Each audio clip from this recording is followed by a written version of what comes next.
everybody. Welcome to Facebook Live. I was just wondering if I should say good morning because I cannot say good noon. So with the new time, this is kind of takes a little adjusting.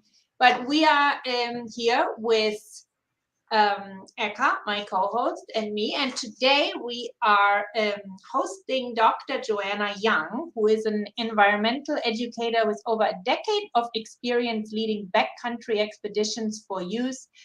She is the director of Alaska programs for Inspiring Girls Expeditions, which are unique tuition-free expeditions for high school youth that combine science, art, and outdoor exploration.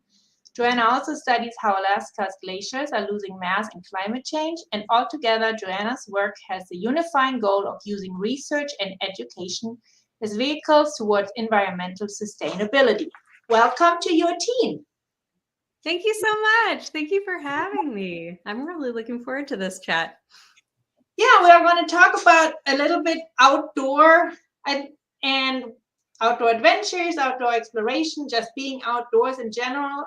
I think we all as parents have this goal to get our kids outside, and we kind of know that it's good, but then it's also so hard to kind of get them outside on a regular basis. And in your case, to get them outside for like a couple of weeks just into the wilderness. So we are kind of in awe of these trips. So how did you start getting involved with this? Oh my gosh, that's a great question. I think my personal love for being in the outdoors and getting outside as much as possible started when I was really young, and we had a family cottage. I'm from Canada, and it was back in Ontario and in the beautiful lake country. And we spent our summers at the family cottage, and I just got to like roam free in the woods and go swimming in the lake. And I don't know, it just gave me this incredible sense of freedom, and sort of it felt like, sort of my happy place, like a place where I could just be totally myself and not worried about what the other, students my age were thinking and doing. It was just a place to be totally me. And so I've always kind of had that nice thread of loving the outdoors in my life. And then when I started working with Inspiring Girls Expeditions, I think I realized that this was an opportunity to provide that kind of experience, that kind of like engagement with the outdoors, exploring the outdoors, with other youth who maybe just like haven't really had a chance to do that, because it's not something that's super accessible necessarily. We don't all live in places where it's easy to get outside. We don't have access to like great parks or, I don't know, walks along the beach or things like that. So this was a chance to sort of start providing that opportunity to others. Now, do you actually lead expeditions, or do you put them together, or what is your role in this? My role, I used to lead expeditions. I started the program. One of our expeditions is called Girls on Ice, Alaska. And I helped start that up about 10 years ago now, in 2012, and used to lead that expedition. And that expedition goes onto a glacier in Alaska for 12 days. And we bring 9 participants and 4 different instructors who teach about science and art and mountaineering, which is sort of the outdoor skills, the outdoor technical skills that help you move through a glacier environment. And so I used to teach on that program, and have done it for a number of years. I've taken a bit of a step back in recent years just because I am working on making my own teens right now. I've got an 18-month-old baby and another one on the way in 3 months. So I don't have teens yet, but I am going to have 2 teens under my roof before too long. And so I've got now a team of instructors who go out and teach the expeditions. And I serve the role as director and kind of overseeing the Girls on Ice Alaska expedition and the 2 other expeditions we also run in different environments. Why do you think this is why does this fill such an important need, like trips like this? Oh my gosh. In my perspective, it feels so many needs that we have. One of them is that, like I mentioned, there's not always a really clear pathway for folks to get outdoors into nature. And so we fill a need in that sense. Our programs are totally tuition free for participants. So they apply, they can come to us with as little as like a toothbrush and, a t-shirt, and we equip them with everything else that they need. All of the gear that it takes to travel through the mountains, food, we can support travel if that's a need as well. So there's no financial barrier to access to joining our expeditions. And I think that's something really special and that you don't see a lot in the outdoor recreation world. A lot of these things cost money and can be sort of prohibitively expensive. So I think that's one thing that's really special about us, that we're really proud of, is that we're totally free. And I think we also fill a need for helping show participants just sort of some different possible avenues in life that maybe like you never get exposure to. And one of them might be, one of our instructors is a professional outdoor guide. These are women who professionally take clients up mountains or paddling down rivers, or sea kayaking in beautiful places and watching whales. And I think that can be really eye-opening that like there are careers in the outdoor field if folks are interested in that. Same with science. We always have a scientist on our expeditions who shows what like real science in the field looks like. We get outside the classroom, we get outside the lab, and we get to just see what real science looks like when you're a field scientist. And so those are some things we fill. And then lastly, I would say also, in my perspective, like there's so much to gain from being outside and from spending time in nature. And like we've all heard of a lot of the health benefits, physical health benefits of like fresh air and exercise in the mountains. And then there are, of course, lots of mental health benefits too. Being in the forest has, in the woods has a tendency to calm us down and sort of focus us and take us away from the chaos of daily life. And so that's really useful for teens as well. It can be such a tumultuous time that having a chance to like unplug from our cell phones, unplug from social media, and just be really, really present in the moment and listening to the sounds around you and, experiencing the water babbling in the brook beside you. Like these are just all really special, calming experiences that I think we're able to help provide and to help show like how powerful it can be, and that maybe it's something that people can try to seek out on their own after the expeditions too, in whatever place they can, if it's a city park or if it's just listening to a bird outside their window. Yeah, we try to instill that love of nature. Joanna, I'm going to share a story in my own family.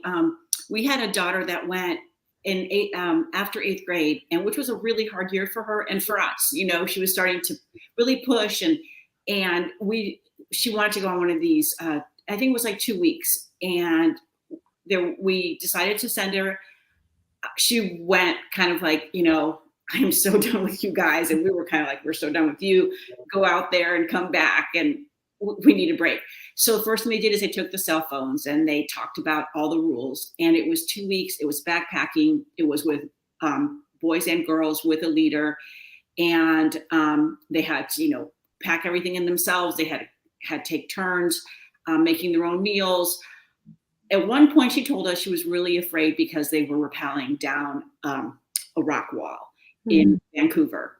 And she came home and she realized that there were kids from all over, and her problems that she had so many of them, she had so many complaints, were pretty insignificant compared to what some of the other kids were going through.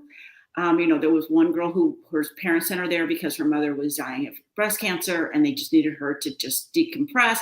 She realized that her life wasn't that bad, and it really changed her for her life in forever. And one of the things that she wanted then, her graduation gift is she wanted to summit Half Dome in Yosemite.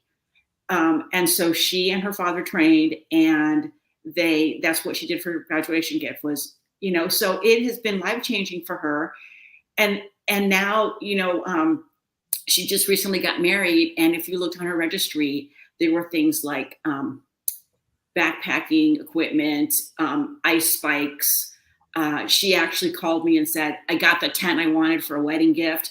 So these are the kinds of things now and it all started with a trip like that. So I can right here, hand to God, I can tell you that it was life-changing for her. So that's wonderful. Yeah, that's so powerful to hear. And we hear stories like that all the time from the teens on our expeditions too. We try to keep in touch with them over the years afterwards and hear where they ended up. And sometimes the connections back to the expeditions are like really strong, really tangible in terms of, on our Girls on Ice Alaska program, we focus on glaciology, which is like the study of glaciers. That's another big part of what I do as a researcher. And we've had participants go on to study glaciers in graduate school. That was kind of their, oh my gosh, this is my subject. This is my passion. And that must be so rewarding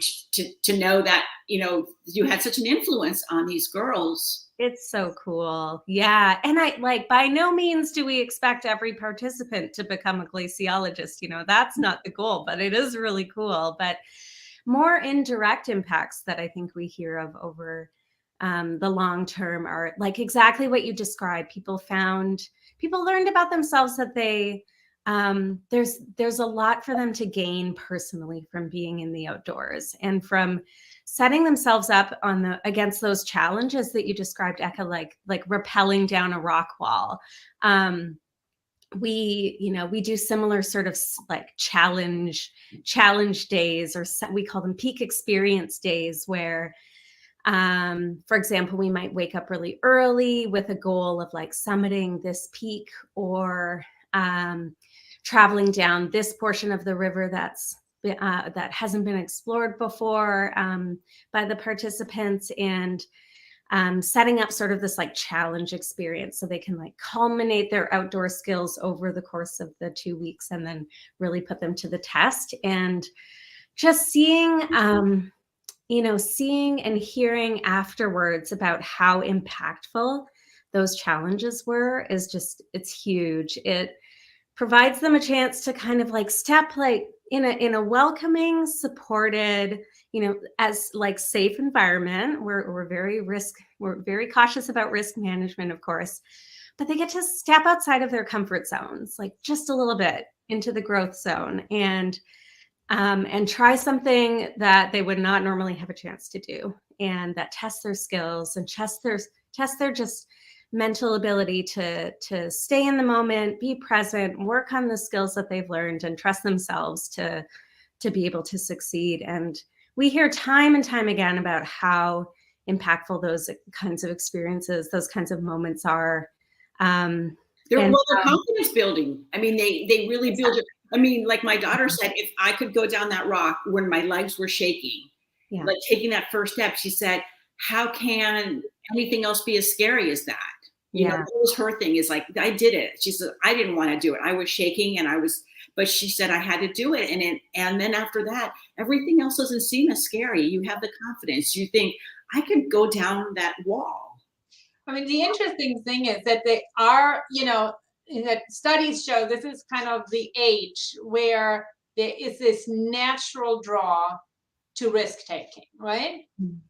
And sometimes that plays out in what we don't wish for, which is drugs or unsafe sexual activity or, that realm. But still, this need for risk taking and kind of pushing boundaries is there. And I do see that, taking the risks of maybe I'm climbing this mountain, maybe I'm doing something that is out of my comfort zone actually fulfills this need that age group has.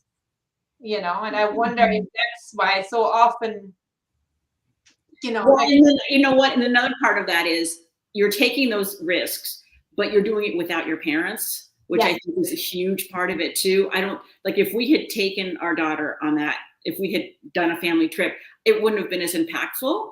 And so I always, like I have said before many times, hats off to the people who stand up and are like another set of adults to help raise our kids. And this is part of it, Joanna. What your group does is it's another set of adults showing kids what they can do, because sometimes from parents, it just boom, they don't want to hear it. They don't want to listen to us. And so it's great that you guys do it for us. So thank you for doing that. Again, I'm always going to say that.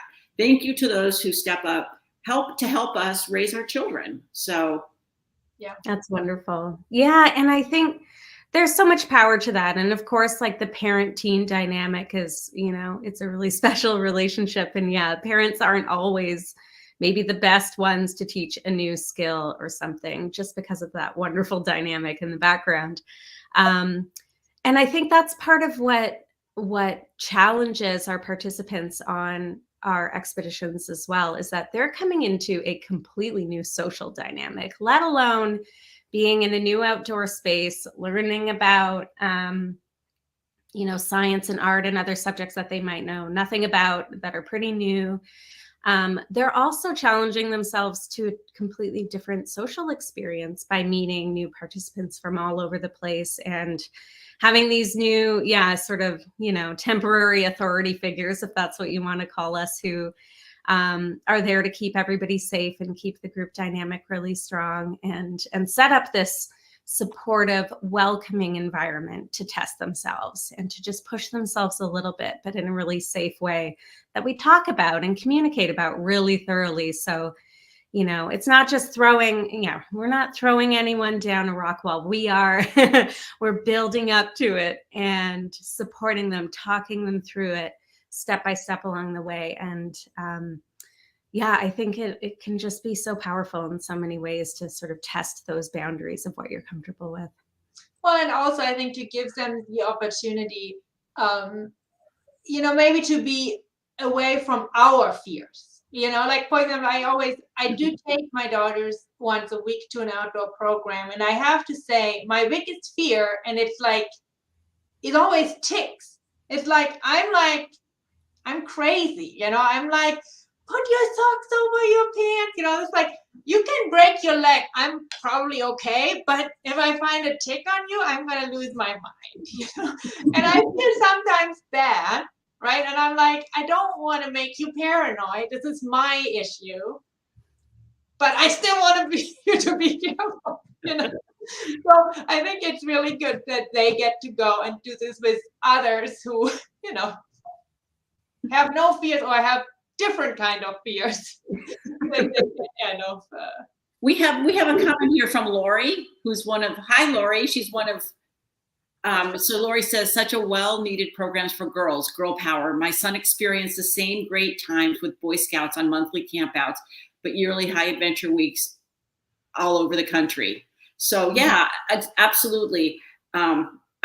Boys have the same kind of things. We just happen to have girls. So we are talking about girls right now. So yeah, it's also great for boys, and it's so meaningful. And also for me, I find that when you take, even as a family, we have beautiful parks around us, and also the learning of respect for our world. You know, one of the things that we do as a family when we go on hikes is we bring plastic bags and we pick up garbage. And I realized that that's just something that my husband and I have done. We've always been campers, and we've used to go out. And so that's really, and so when they see us doing it, we've been doing it since they were little, and now they do it. When they go out into the woods, they always bring a bag, and you just pick up garbage. And just a respect for the natural world. You know, we've, you know, and as a joke, one of my jokes is my husband's like, and he always falls for it, we'll be somewhere and I will eat like a granola bar, and I'll take the granola bar wrapper and I'll just throw it on the ground. And he'll be like, what? And then he'll look at me. He was like, I go, dude, every time. Seriously, you really think I'm just going to throw the granola wrapper on the ground? So that's been like this, because mom's a polluter. But I just think that is such a huge thing, is to teach them that respect for for our world also is part of all of this too, that you are there visiting. And that whole thing that they always say, leave nothing but footsteps and take only pictures or whatever. That is so, so huge. Mm-hmm. Yeah, exactly. That's what I was going to say. In the outdoor community, that's referred to as the leave no trace ethic. And it's, this idea that you leave a place exactly as you found it, or even better in your case, Eka, with picking up trash along the way. I love that. And that's what we practice on our expeditions too. And that, that carries over through everything on the expedition. If we move rocks to set up our tents in a certain place, then we'll kind of move them back at the end, so that other people wandering through might not have to notice that there's this perfect square that's devoid of rocks, so they can have the experience of getting the sense that there are very few people traveling through these places. And we pick up every tiny grain of rice that ends up on the ground after a meal, which, happens with 13 people when we're out there. And it goes as far as carrying our own human waste out with us. We're in these really fragile environments where we are in Alaska, especially on a glacier. It's a very short little summer season up there, and things do not biodegrade. And so we have to be super, super careful about just all of the steps that we take to prevent having an impact up there.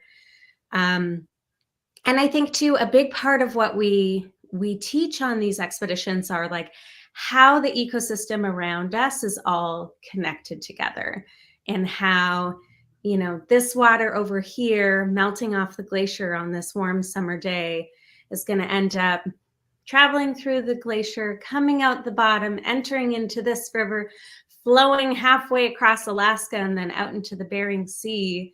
And along the way, nourishing plants and fish and other wildlife, and then ending up in the ocean and having impacts in the ocean. And so we can talk about all of the ways that everything you see in the ecosystem are all connected to each other, and how humans fit in with that, which is such a huge piece. We as much as we try to minimize it, we all have an impact. We all have a footprint.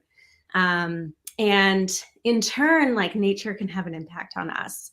And, these experiences have an impact on us too. And so we talk a lot about how humans fit in with this ecosystem. And a lot of the feedback we've gotten, and we actually published one research study on this, shows that having those conversations and sort of living in this space where everything is connected to each other and learning about all the connections really helps to solidify a sense of connection to the natural world and this respect for nature, exactly, that you talked about, Eka.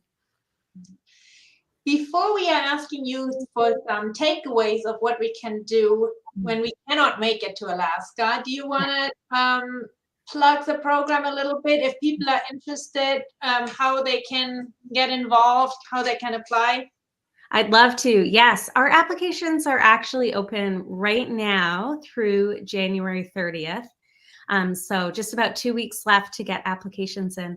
We're open to 16 to 18-year-olds who identify as girls or who have other marginalized gender identities. So non-binary and genderqueer and intersex youth are all welcome to apply. And all of that eligibility is listed on our website. We're at inspiringgirls.org. And for Alaska this year, we'll be running 3 expeditions. And there are also several other different branches of Inspiring Girls expeditions who are also running their own different expeditions too. So there's lots to choose from this year. And again, we're totally tuition free. So no financial barriers getting in the way of having all different kinds of youth join us on these programs. Yeah, thanks for the opportunity to share that. January 30th is our deadline. Absolutely. So what advice can you take can we take away that we are like, okay, I can make that happen next week in our, regular life with teens? Well, I think the key is we've talked a lot today about these like outdoor programs and 2-week expeditions, and that's great if that's within the realm of possibility for you and your family. Awesome. It doesn't have to go that far, though. We can't all bend our schedules backwards to get out for 2 weeks. And, Alaska might seem really far away and like somewhere that's just, not on the radar for right now. But I think I like to focus a lot on even just, manifesting like what I call micro adventures. And so getting outside in like whatever capacity we have. And I mentioned, that might mean just like bundling up to go to a city park and sitting and listening to the birds. Or some of us are lucky to have a garden or even just a planter, box outside of our window. And just, you can encourage teens to sort of like watch a flower growing over the course of the spring or something like this. Make observations about how that flower comes from a seed into, its full form.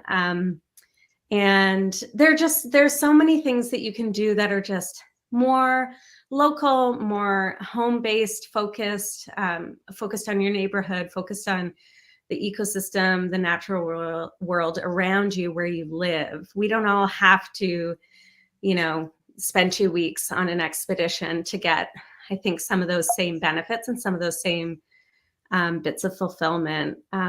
So I just encourage people to find nature where they're at and then make the space to go out and enjoy it. It can be really small, micro adventures. Sometimes my husband and I, we love doing big backcountry stuff. That's kind of something we've really bonded over, but we can't always do that. And so sometimes it's like camping in the yard, overnight. That's a micro adventure. Set up a tent and just be outside and have fresh air all night long, because why not? There are just a lot of really creative ways, I think, that we can still get those benefits, even if we can't go all the way to something big. Awesome. Thank you so much. It was such a pleasure talking with you. Thank you. You too. It was really lovely. Yeah. Hearing about your daughter's experience too, Eka.